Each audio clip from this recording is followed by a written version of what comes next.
Oke. Di SMA Anda sudah pernah mendengar sebenarnya istilah tentang sel. Jadi sel itu bukan sesuatu yang baru bagi Anda. Bukan sesuatu yang baru bagi Anda ketika Anda masuk S1 Biologi, memilih program studi biologi, maka mau tidak mau Anda kembali akan memperdalam pemahaman tentang sel. Mengapa demikian? Karena dalam biologi sel itu sesuatu yang sangat penting. Fondasi dari biologi adalah konsep-konsep seluler. Anda sudah tahu bahwa sel adalah unit dasar struktural, fungsional, hereditas, reproduksi makhluk hidup. Mari kita pelajari lebih lanjut tentang sel. Ini tujuan setelah mengikuti perkuliahan ini diharapkan Anda mampu menjelaskan asal-usul sel sebagai unit dasar kehidupan. Ada 4 dia. Baru Anda mampu mendeskripsikan sel tumbuhan, sel hewan, dan sel bakteri. Deskripsi ini atau Anda mampu menggambarkan dan seterusnya. Baru Anda mampu menjelaskan perbedaan antara sel prokariotik dan eukariotik. Ya, saya lanjut. Oke. Nah, kalau Anda lihat layar ini, what do you think when someone say about cell of the living things? Apa yang Anda pikirkan apabila seseorang di sekitar Anda berbicara tentang sel? Apa pertama yang Anda pikirkan ketika Anda mendengarkan sel? Bukan sel penjara ya, tapi sel dalam konsep apa namanya cell of the living things, sel unit dasar kehidupan, sel sebagai the basic unit of the living things in the di dunia, ya. Nah ini Anda lihat, saya memang contohkan ke human, ke manusia. Ini di kepala kita ada brain, ada otak. Otak sebagai organ, unit dasarnya adalah sel. Jadi organ otak disusun oleh sel-sel. Di hati, di otot kita dan di hati, heart, itu juga dibentuk oleh, jadi Anda ingat lagi saya lebih baik saya Anda lihat lagi untuk organisasi kehidupan, Anda sudah tahu kan, dia akan dari sel, baru jaringan, baru dia membentuk organ, sistem organ, baru membentuk individu. Nah, kalau benar kembali ke layar ini, otak itu organ. Jadi otak ini organ, berarti otak disusun oleh beberapa jaringan. Misalnya ada jaringan, di sana ada jaringan otot, ada jaringan saraf, dan seterusnya. Ya, oke. Begitu juga dengan yang otot dan otot jantung, sel darah, baru ada sel lemak dan sebagainya. Jadi kalau kita pilih dalam organisme hidup, unit paling kecil dari makhluk hidup itu adalah sel. Unit paling kecil adalah makhluk hidup itu adalah sel. Selanjutnya, kehidupan paling sederhana di planet bumi yang kita kenal dengan bakteri, dia adalah sel tunggal. Kalau manusia kita, menurut penelitian ada sekitar 3 triliun sel yang menyusun tubuh kita, walaupun di usus kita, itu jumlah sel bakteri itu 100 kali lebih banyak dibandingkan jumlah sel tubuh kita. Anda bayangkan kalau jumlah sel tubuh kita ada 3 triliun, baru sel bakteri ada 100 kali lebih banyak, Anda kalikan. Berarti dalam tubuh orang lebih banyak sel bakteri dibandingkan dengan trompet jumlah sel. Oke. Ya. Kalau sel bakteri, karena dia uniseluler atau single cell atau satu sel itu sama dengan satu individu. Kalau manusia dan hewan, tumbuhan yang multiseluler, kita terdiri dari beberapa sel. Ya, ini ada beberapa contoh. Sel itu secara fungsi, dia memiliki struktur yang sama.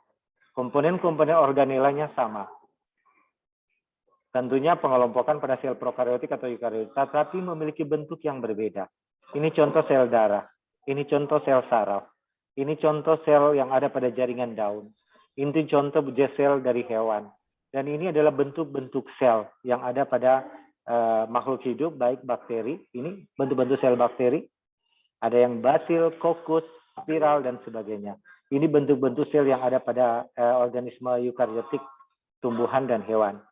Ini sel kloroplas, ada sel-sel, ada sel saraf dan seterusnya. Ya. Sebelum lanjut, saya ingin Anda untuk melihat video ini. Mudah-mudahan kita tidak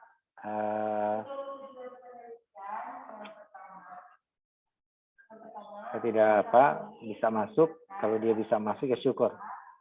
Ini Anda lihat. Saya sedikit memberi gambaran tentang sel. Ada video yang menurut saya menarik. Video ini dari sumber yang kompeten. Tolong Anda perhatikan, ini sedikit iklan. Ya, ini dari Discovery. Anda lihat, saya perbesar ya. Kita lihat konsep tentang sel di sini.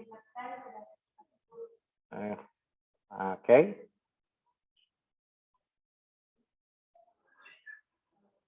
Jadi ada triliun sel yang menyusun tubuh manusia. Ini dari Discovery Channel ya. Ini sel. Bentuk-bentuk sel. Sel. Oke. Sel yang membelah. Jadi orang ini adalah kumpulan sel. Ya. Ya. Hati, jantung jadi kumpulan sel. Ya, dia sudah jelaskan tadi, otak kita juga disusun oleh sel-sel.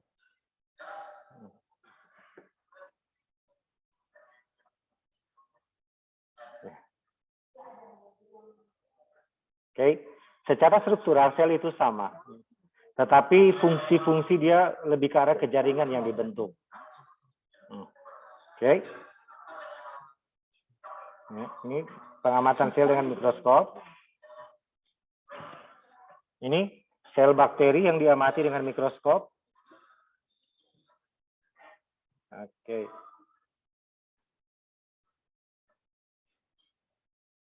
Oke.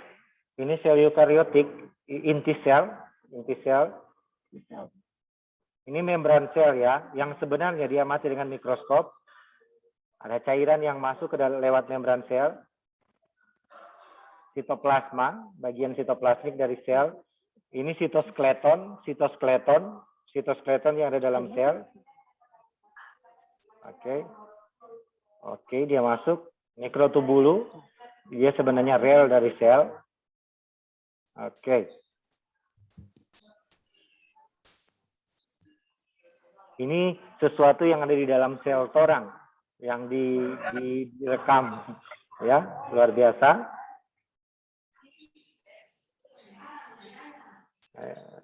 Nah, ini pengamatan sel dengan mikroskop. Oke.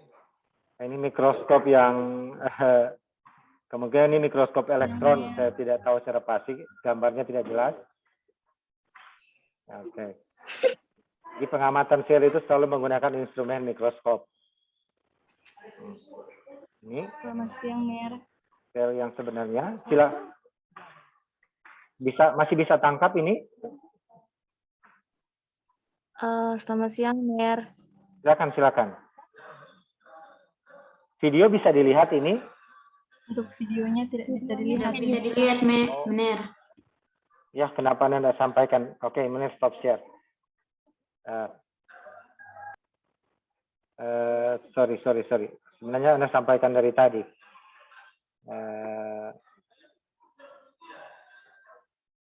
Ini sudah bisa dilihat?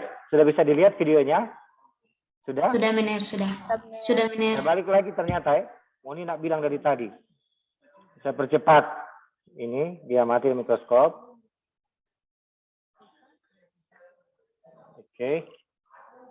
Ini dia mati dengan mikroskop. Oke. Ini sel-sel inti sel. Ini membran sel. Dia lewat. Masuk ke dalam sitoplasma sel. Misalnya air, ini mikrotubula. Mikrotubula dalam sitoplasma seperti ini. Kalau orang belajar, tidak kelihatan seperti rel dalam sel. Tempat berjalannya material-material dalam sel. Jadi dalam sel itu ada jalan. Jalannya itu mikrotubula. Yang sitoskeleton, pembentuk rangka sel. Dalam ini dalam sitoplasma. Dalam sitoplasma. Iya.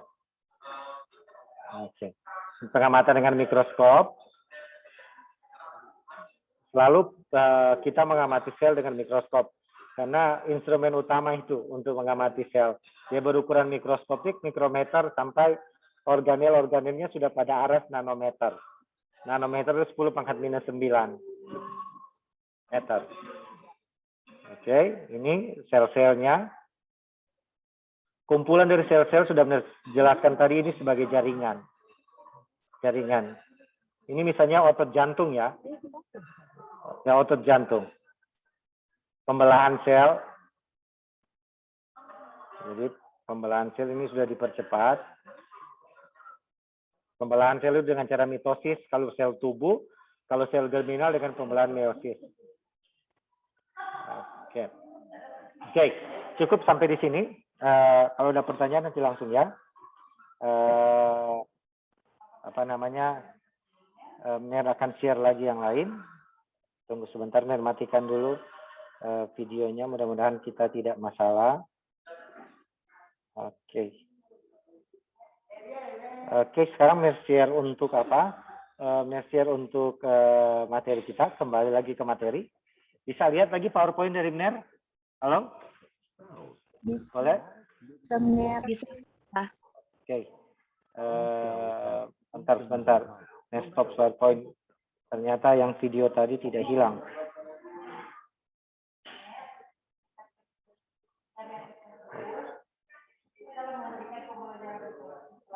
Bentar ya. Oke. Mana videonya? Oke. Nah, matikan dulu videonya. Ini.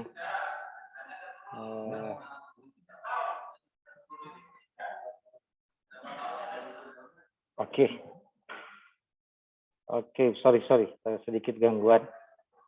Ya, ini sudah kembali ke PowerPoint, sudah bisa dilihat. Halo? Sudah? Sudah, Mer. Oke. Jadi itu sudah jelas ya yang pertama. Sekarang kita melihat dari ukuran molekul. Nah, ini atom, partikel yang menyusun unsur, elemen, yang menyusun unsur itu atom-atom, tidak dapat dibagi lagi, ukurannya sekitar 0,1 nanometer. Baru ke ukuran 1 nanometer itu kompartemen-kompartemen atau building block membran, misalnya ini phospholipid bilayer. Baru ini protein, sudah Julia ini, nah, ukuran virus itu sekitar 100 nanometer. Ukuran virus sekitar 100 nanometer. Berikut bakteri itu sudah 1 mikrometer. Ukuran bakteri itu mirip dengan mitokondria. Sudah pada skala 1 mikrometer. Nanti dia berkembang kalau sudah pada ukuran 10 mikrometer sampai 100 mikrometer, itu sudah masuk pada ukuran sel tumbuhan dan sel hewan. Sel hewan dan sel tumbuhan. Berikut kalau yang lebih besar lagi ukurannya itu adalah sel telur. Sel telur manusia itu memang tipe sel yang ukurannya besar. Berikut ini ada sel telur dari katak. Baru sel telur dari ini 100 milimeter. Ini kan kalau telur ayam atau telur apa? Ini ukuran manusia sekitar 1 meter. Jadi ini perbandingan komparasi struktur ukuran dari struktur atom sampai kepada struktur orang dewasa. Ya, Anda bisa lihat. Yang berikut, Anda bisa lihat di sini kalau kita mengamati struktur dengan ukuran antara 0,1 nanometer sampai dengan 10 mikrometer, kita bisa menggunakan mikroskop elektron. Tetapi kalau sudah ini udah ukuran terkecil, mikroskop tercanggih sekarang adalah mikroskop elektron untuk mengamati pada skala nanometer. Tetapi kalau kita mau melihat mengamati sel, kita akan praktek di laboratorium. Mohon maaf, percepat karena zoom-nya akan segera habis. 100 nanometer sampai dengan 1 milimeter itu bisa kita amati dengan mikroskop cahaya, banyak di lab kita.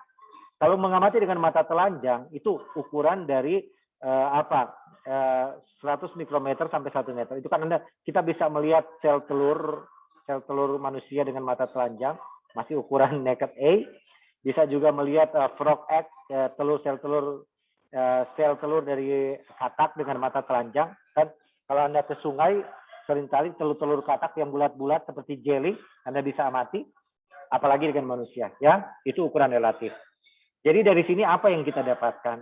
Instrumen-instrumen mikroskopik itu untuk mikroskop elektron kalau kita akan mengamati atom, kita ingin mengamati misalnya phospholipid bilayer, molekul, biomolekul, kita ingin mengamati virus, kita ingin mengamati mitokondria, kita ingin mengamati sel bakteri, boleh dengan mikroskop cahaya, tapi akan lebih jelas kalau menggunakan mikroskop elektron. Ya, saya rasa di sini Anda paham dengan baik. Sekarang saya lanjut ke slide berikut. Oke, slide berikut saya perbesar saja. Nah, menurut teori evolusi, makhluk hidup yang ada di planet, kalau kita ambil cerita saja singkat, bahwa organisme multiseluler itu pertama ada di planet bumi sekitar 700 sampai 500 miliar tahun yang lalu. Sel eukariotik itu pertama ada 1,7 billion years ago, ya. Berikut kalau sel bakteri itu sekitar 3,5 miliar tahun yang lalu. Ini juta tahun, ini miliar tahun. Jadi dari penjelasan ini, usia tertua kehidupan di planet bumi ini adalah sekitar usia kehidupan di bumi ini sekitar menggunakan ini jadi kehidupan di planet bumi, jadi kehidupan di bumi sejak dia ada itu sekitar 3,5 miliar tahun, ya. Sementara umur bumi sendiri menurut penelitian dari NASA, sementara umur bumi itu 15 miliar tahun.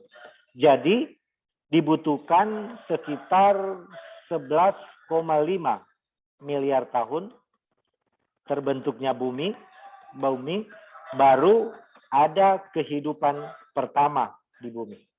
Ini menurut ilmu pengetahuan ya, beda lagi dengan ajaran agama. Hati-hati dengan apa itu. Nah, dalam konsep biologi, kehidupan di bumi itu berlangsung dengan proses evolusi. This is the main concept. Jadi kehidupan di bumi itu berlangsung atau munculnya variasi-variasi kehidupan di bumi melalui proses evolusi. Evolusi ya. Oke, saya lanjut. Saya tidak akan terima lagi yang masuk kelas karena semua terganggu. Nah, ini contoh tipe bakteri. Archaebacteria ini biasanya ada di gunung-gunung berapi. Dia adalah tipe sel paling primitif di planet bumi. Yang untuk Archaebacteria. Dia ada kalau Anda ke Lahendong, orang Manado, yang lumpur yang mendidih-mendidih di sana banyak Archaebacteria. Berikut ini E. coli, bakteri E. coli, struktur sel. Baru ini Salmonella. Salmonella itu penyebab tifus. Nah, apa yang Anda dapatkan di sini? Pada bakteri, karena dia adalah organisme uniseluler, satu sel sama dengan satu individu. Tetapi jadi ini menegaskan bahwa sel sebagai unit dasar kehidupan. Tidak ada bentuk kehidupan yang lebih kecil lagi selain sel. Virus itu bukan makhluk hidup. Virus adalah partikel. Partikel yang melakukan aktivitas kehidupan ketika dia ada pada sel inang, pada host. Catat itu ya, sebagai orang biologi jangan Anda terjebak pada pemahaman virus sebagai makhluk hidup yang 100% makhluk hidup secara mandiri. Tidak. Virus dia menunjukkan aktivitas kehidupan kalau dia menginfeksi sel inang. Sel hidup maksud saya. Ya, ini adalah struktur internal dari bakteria. Nanti Anda lihat. Dia ada glikolat, dinding sel, dan sebagainya. Nanti Anda lihat sebentar. Nah, kalau ini mer perbesar, ini struktur dari sebuah sel bakteri. Mer perbesar. Nah, ini ada ribosom ya bagian dalam, sitoplasma yang tadi. Ada villi, flagella, dinding sel, baru di sini ada flagel, dan seterusnya. Ini struktur dari sel bakteri. Ada tugas yang ditugaskan bagi Anda untuk menggambar struktur sel bakteri. Anda bisa mengacu di sini untuk menggambar struktur sel bakteri lengkap dengan bagian-bagiannya. Ya, oke. Kalau diperbesar ini bakteri, yang penting di sini genom dari bakteri dia belum memiliki membran inti. Karena itu bakteri dikatakan memiliki tipe sel prokariotik. Oke, saya perjelas. Jadi berdasarkan ada tidaknya membran inti, ya, berdasarkan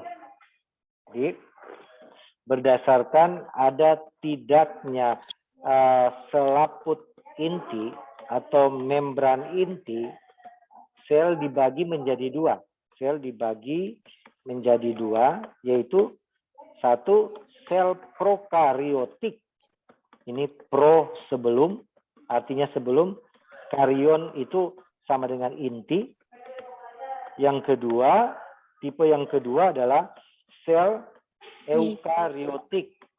Eu ini sama dengan sejati, bahasa Yunani. Sejati, karion itu sama dengan sama dengan inti.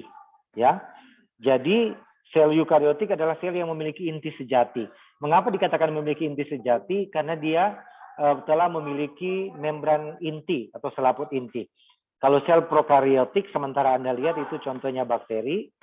Kalau sel eukariotik itu contohnya sel tumbuhan dan sel hewan. Tolong ini dipahami dengan baik ya, sebagai orang mahasiswa yang ambil biologi. Nah ini, saya lanjut ya. Ini reproduksi dari bakteri dengan pembelahan binar atau binary fission. Dia dapat menghasilkan sel-sel hanya dalam 20 menit dengan ribuan generasi. Ini bentuk reproduksi aseksual dari sel. Nah ini klasifikasi dari bakteri. Ada 3 kelompok utama, bukan bakteri, 3 domain utama makhluk hidup. Pertama kelompok bakteria, prokariotik. Kedua kelompok archaebacteria, archaea, prokariotik. Yang berikut ada kelompok eukariotik. Jadi berdasarkan komponen yang menyeliputi membran inti, makhluk hidup dibagi menjadi 3. Bakteria, archaebacteria, archaea, dan sebenarnya cuma 2, dan eukaria. Yang masuk pada eukaria atau eukariotik itu di dalamnya ada protozoa, mulai dari protozoa, porifera, coelenterata, platyhelminthes, sampai hewan tingkat tinggi dan tumbuhan. Bahkan fungi masuk pada tipe makhluk hidup yang memiliki sel eukariotik atau sel yang telah memiliki membran inti atau selaput inti. Sementara tipe sel paling sederhana atau sel prokariotik ada pada bakteria dan archaebacteria. Ya, saya percepat ini 3 domain yang sudah tadi diperbesar lagi. Nah, ini kalau menurut konsep biologi, nenek moyang kita ada di sini. Dari organisme bersel tunggal. Selanjutnya dia berevolusi menjadi eubacteria, archaebacteria, lalu dia kembali berevolusi lebih kompleks menjadi protista, fungi, tumbuhan, dan animal, hewan. Yang archaebacteria dan eubacteria ini termasuk pada kelompok prokariotik. Yang eukariotik itu mulai dari hewan, fungi, tumbuhan, dan protista. Ini sebenarnya yang masuk pada klasifikasi Monera, yang klasifikasi 5 kingdom. Ya, nah ini sudah ya, yang lalu, yang ini asal usul dari sel eukariotik. Ini merupakan teori endosimbiosis, hipotesis sebenarnya. Awalnya dulu ada sel nenek moyang sel dalam yang sel purba. Dia sel prokariotik, selanjutnya dia mengalami proses evolusi sampai terbentuk sel yang eukariotik yang lebih kompleks. Nanti kita bahas secara khusus karena waktu ini. Nah ini, sudah kita bisa bandingkan kan antara sel tumbuhan, sel bakteri, dan sel hewan. Dan kalau saya perbesar,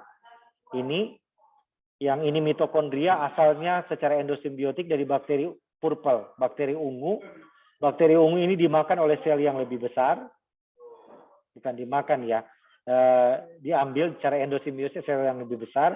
Selanjutnya bakteri ungu yang hidup dari sel yang lebih besar secara evolusi, lama-lama dia sel bakteri yang hidup dalam sel bukan lagi dinamakan sel bakteri ungu, tapi sudah berkembang menjadi organel mitokondria. Karena bakteri ini bisa menggunakan oksigen, sehingga ini disebut bakteri aerobik, bakteri aerobik ya. Lama-kelamaan dia berkembang dalam sel yang lebih besar, dia berkembang menjadi sel hewan. Sel hewan ini kan sel hewan, fungi, dan protista yang memiliki mitokondria. Sementara cikal bakal sel tumbuhan, awalnya ada cyanobacteria. Cyanobacteria ini berendosimbiosis dengan ada sel yang lebih besar. Lama-kelamaan, sel yang lebih besar ini yang juga bersimbiosis dengan bakteri ungu, jadi 2 sel bakteri masuk di sel yang lebih besar, dia berkembang.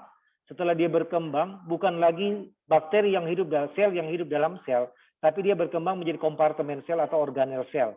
Yang bakteri cyanobacteria menjadi kloroplas pada tumbuhan, yang bakteri ungu menjadi mitokondria. Karena tumbuhan selain memiliki kloroplas juga memiliki mitokondria.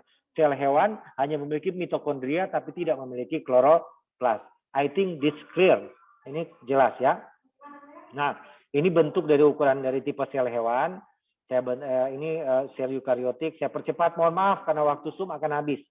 Ini bagian ini harus Anda ketahui. Ada tugas nanti Anda akan menggambarkan komponen-komponen sel dengan fungsinya. Ini sitoplasma itu sitosol. Di mana terletak ini sitosol. Yang cairan-cairan ini adalah sitoplasma atau sitosol. Di mana terdapat yang Anda katakan organel tapi lebih tepat dikatakan kompartemen sel. Secara umum bagian sel cuma 3, membran plasma, sitoplasma, dan nukleus. Jadi bagian utama sel cuma membran plasma, sitoplasma, dan nukleus. Nanti dalam sitoplasma ada kompartemen seluler atau ruang-ruang kecil atau yang Anda kenal dengan istilah organela di SMA. Ya. Nah, ini ada sistem endomembran. Sistem endomembran berarti kompartemen yang ada dalam sel yang bermembran. Ada nukleus, retikulum endoplasma, baru ada aparatus Golgi. Berikut juga ada lisosom, peroksisom, vakuola, mitokondria, kloroplas. Dan ada sitoskeleton. Nah, bagian-bagian ini sudah dibagi. Yang lisosom, peroksisom, dan vakuola fungsinya untuk pencernaan dan penyimpanan. Yang mitokondria dan kloroplas fungsinya untuk energi, baik untuk fotosintesis maupun respirasi seluler. Yang plasma membran untuk transport, sitoskeleton juga untuk transport. Begitu juga dengan matriks ekstraseluler yang Anda lihat di video tadi. Ini sudah Anda lihat perbedaannya, nanti kita berkembang. Ini yang tadi yang sistem endomembran, mulai dari nukleus, retikulum endoplasma kasar, aparatus Golgi, dan lisosom. Ini berhubungan mereka. Ada waktu semua habis. Berikut minta maaf. Ini juga nukleus sudah ada bagian-bagiannya. Nah, ini kromosom. Di dalam kromosom pada eukariotik terdapat benang-benang yang supercoil untuk memperkecil daerah supaya ruangnya kecil tapi simpanannya banyak. Sederhananya begitu. Kromatin kalau pada saat pembelahan sel. Yang penting di sini pada kromosom pada eukariotik itu ada bagian yang namanya DNA. Sementara fragmen dari DNA yang mengkode sifat tertentu itu yang dinamakan gen. Jadi gen, DNA, dan kromosom. Ya, itu sudah melihat perjalanan. Nanti Anda lihat lagi di sini. Kalau ada yang Anda ingin tanyakan silakan karena waktu. Ini mitokondria. Nanti Anda lihat secara khusus fungsi mitokondria dan seterusnya. Ini untuk nanti bahas di metabolisme ini. Oke, sampai di sini sebelum habis waktu ada pertanyaan silakan. Kalau Anda bertanya itu Anda dapat poin. Silakan kalau ada pertanyaan. Silakan. Jangan lupa isi daftar hadir di Zoom ya. Yang NER anggap hadir adalah mereka yang membuka kamera. Sekali lagi NER minta maaf yang tidak membuka kamera itu penumpang gelap, artinya tidak hadir. Tidak hadir dalam perkuliahan. Silakan yang kalau ada yang ingin Anda tanyakan, tolong silakan secepatnya. Mengapa secepatnya? Karena Zoom-nya akan segera habis. Ini cuma Zoom gratis.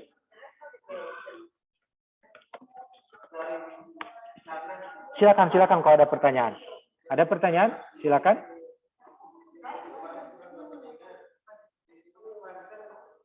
Silakan kalau ada pertanyaan tentang organisasi seluler tadi. Jangan takut, materi ini akan NER kasih dalam bentuk video. Nanti NER tambah karena waktu kita sempit. Waktu kita sangat sempit. NER hanya menggunakan Zoom gratis. Silakan kalau ada pertanyaan. Belum ada pertanyaan? Kalau belum ada yang ingin NER tunjukkan? Ini LMS Unima. Sudah lihat layar LMS Unima? Sudah? Halo? Sudah? Sudah? Sudah. Kalau Anda melakukan aktivitas, ini akan ada di sini. Namanya course participation atau activity completion. Misalnya saya contohkan yang namanya Alince Geo. Alince Geo ada di sini?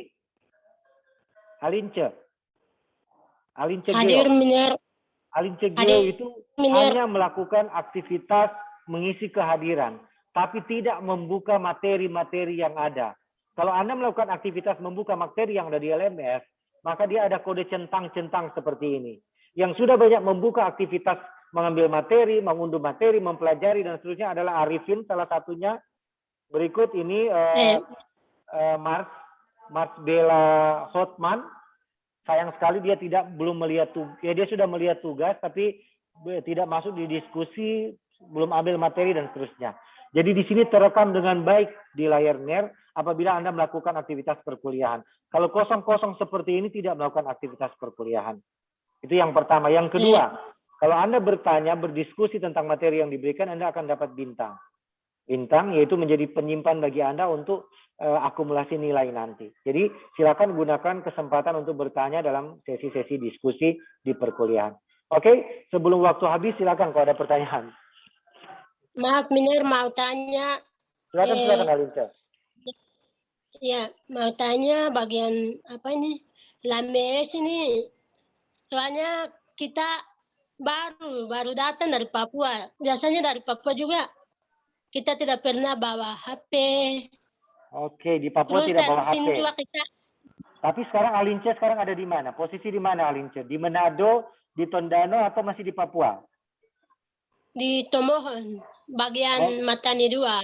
Oke, di Tomohon. Jalur Berarti nanti kalau sudah dilaksanakan kuliah hibrid, daring dan luring, silakan kuliah di kampus. Ya, yang lain yang masih jauh bisa ikut kuliah secara online. Oke, next masih ada pertanyaan, silakan. Tentang organisasi Miner telur. yang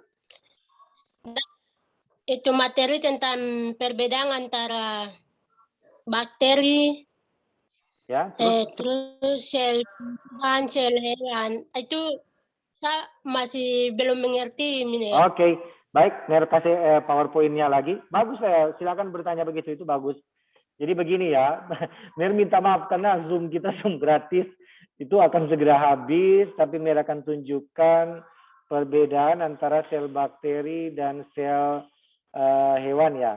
Ini mana gambar tadi itu. Ini juga ini bisa lihat, bisa Anda lihat. Nah ini, sekali lagi perbedaan utama Alince sel bakteri dan sel hewan dan sel tumbuhan. Sel bakteri material genetiknya atau DNA-nya itu tidak ada dalam nukleus pada sel hewan. Dalam pengertian dia belum memiliki membran nukleus. Sedangkan pada sel hewan dan sel tumbuhan sudah ada kompartemen sel yang namanya nukleus. Biasanya ada pada center dari sel. Kalau sel bakteri tidak punya nukleus, karena dia sel paling primitif. Dalam teori biologi, organisme tumbuhan dan hewan itu sebenarnya secara evolusi dijelaskan berasal dari sel bakteri ini, dan kalau kloroplas itu dari awalnya dari cyanobacteria, dimakan oleh sel yang lebih besar, akhirnya bukan lagi sel bakteri yang hidup dalam sel lebih besar, dia berevolusi jadi sel tumbuhan. Mitokondria dari sel bakteri ungu dimakan oleh sel yang lebih besar, dan akhirnya dia berkembang menjadi sel hewan. Jadi kesimpulannya perbedaan sederhana, pada sel bakteri itu masih sangat sederhana. Dia tidak ada nukleus. Pada sel bakteri tidak ada organel-organel seperti yang organel-organel yang Mer sampaikan tadi, yang ini. Yang mana dia, aduh kasihan. Yang ini. Tidak ada endoplasmid reticulum, tidak ada aparatus Golgi, tidak ada lisosom, peroksisom, vakuola, mitokondria, kloroplas. Dia pada sel bakteri benar-benar yang paling banyak, kalau kita lihat itu adalah dia hanya punya dinding sel, ribosom, ada DNA tapi tidak diselaputi oleh inti karena tidak memiliki nukleus. Ya, kira-kira begitu. Nanti baca materinya apa? Karena ini ada di tugas. Tugas ini akan gambar ini secara detail. Silakan kalau masih ada pertanyaan selagi Zoom kita belum habis. Oke, Oktaviani Sembiring. Silakan Oktaviani. Oktaviani sekarang posisi di mana? Oktaviani, cepat Oktaviani, waktunya. Kampungnya di mana? Di mana? Medan. Oke, Oktaviani dari Medan. Silakan kalau ada pertanyaan Oktaviani. Secepatnya ya. Tadi kan kita Mener bicara tentang virus. Ya, oke. Cepat Oktaviani. Semua habis itu waktu. Cepat. Kenapa? Kenapa perbedaannya di virus itu berkembang biak di benda mati? Kenapa di benda hidup? Kenapa di benda mati itu nggak berkembang? Gimana? Bagus itu pertanyaannya bagus. Jadi sekali lagi virus itu adalah partikel. Virus itu sama dengan, keluar DP warna. Virus itu partikel. Artinya tujuan utama virus tidak butuh energi. Virus tidak bermetabolisme. Tujuan utama dari virus adalah memperbanyak diri. Memperbanyak diri dengan menggunakan semua fasilitas yang ada pada sel inang. Virus itu ibarat musuh dalam selimut. Dia masuk di dalam satu rumah atau satu sistem, baru dia kendalikan dari dalam. Itu virus. Dia partikel. Kenapa dia tidak hidup kalau ada di besi? Kenapa dia tidak hidup kalau ada di mana yang di sesuatu di benda mati?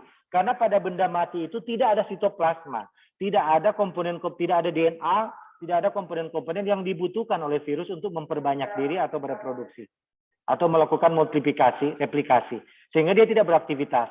Tetapi kalau dia terinfeksi pada manusia, hewan, atau organisme hidup, maka dia memiliki dia akan menggunakan semua fasilitas yang ada pada makhluk hidup itu dalam sel ya, sekali lagi dalam sel untuk memperbanyak diri, sama dengan SARS-CoV-2 atau virus yang menyebabkan COVID-19. Silakan terakhir Arifin, semua habis tuh waktu. Silakan cepat-cepat Arifin. Kokraf ya kalau masih ada silakan kemukakan. Cepat-cepat. Ya, Mener. Ya, oke. Di sini saya ingin bertanya, kenapa pada sel hewan hanya terdapat purple bakteri? Kenapa tidak memiliki kloroplasma? Oke, baik. Apa sebabnya? Ya, ini evolusinya. Evolusi, jadi begini. Ini digambar secara evolusi, kan ini cikal bakal sel hewan. Cikal bakal sel hewan secara teori endosimbiosis, bakteri purple ini kan bakteri purple adalah bakteri yang dapat mengambil oksigen sehingga dia dapat melakukan respirasi seluler. Bakteri purple yang menginfeksi satu sel, lalu sel ini berevolusi itu jadi sel hewan. Sementara pada tumbuhan ada sel yang telah terinfeksi oleh bakteri purple juga bukan terinfeksi, berendosimbiosis dengan bakteri purple, juga dia berendosimbiosis dengan cyanobacterium. Sehingga kedua komponen itu ada. Nah, kalau sel hewan ada bersimbiosis dengan cyanobacterium, berarti orang bisa berfotosintesis dong. Karena cyanobacterium